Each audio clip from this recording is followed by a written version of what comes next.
The old man never imagined. Before his death, he made a wish to the goddess to be reincarnated. But what he didn't expect was, when he opened his eyes, he had turned into an adorable little girl.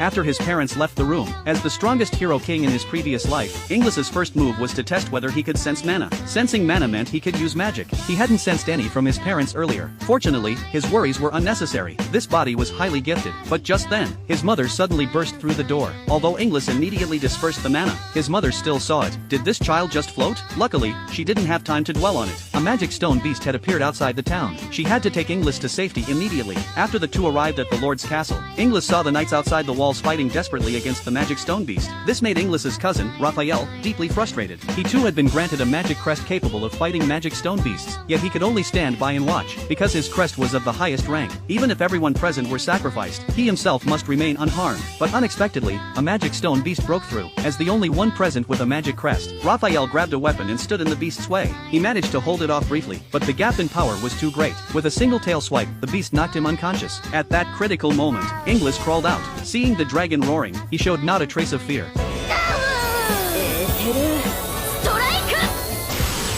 With just one strike, the magic stone beast was obliterated without a trace. At that point, Inglis was exhausted. The magic he had just used was already the limit for a baby's body. When he opened his eyes again, everyone thought Raphael had defeated the beast, so Inglis's power remained hidden. 5 years passed in a flash. The once tiny baby had grown into a charming little girl. Inglis often stared blankly at his reflection in the mirror. In his past life, he had always wanted a granddaughter like this. Later, Inglis took his cousin Ronnie to the training grounds. There was a swordsmanship match today. It was hosted by someone from a major merchant guild. Since merchants are frequently attacked by magic beasts during their travels, they organize sparring matches with the Knight Corps from time to time. As a way to train and prepare for such encounters, the two sides exchanged pleasantries at first, then immediately began sparring. At first, the knights had the upper hand, until the merchant's son, John, entered the ring. Not a single knight could defeat him. Everyone was puzzled by John's performance. Only Inglis knew John was using magic. He could paralyze opponents within his line of sight, which dulled their reactions. Unfortunately, people of this era didn't know magic existed, so even such a low-level spell could appear overwhelmingly powerful. Seeing Raphael preparing to make his move, Inglis warned him that the opponent might have some tricks, so try not to look directly into John's eyes. Raphael was a bit puzzled, but he chose to trust his cousin anyway. The battle began in an instant. Raphael focused only on his opponent's feet from the start. He was already quite formidable, and without being affected by the slowing spell,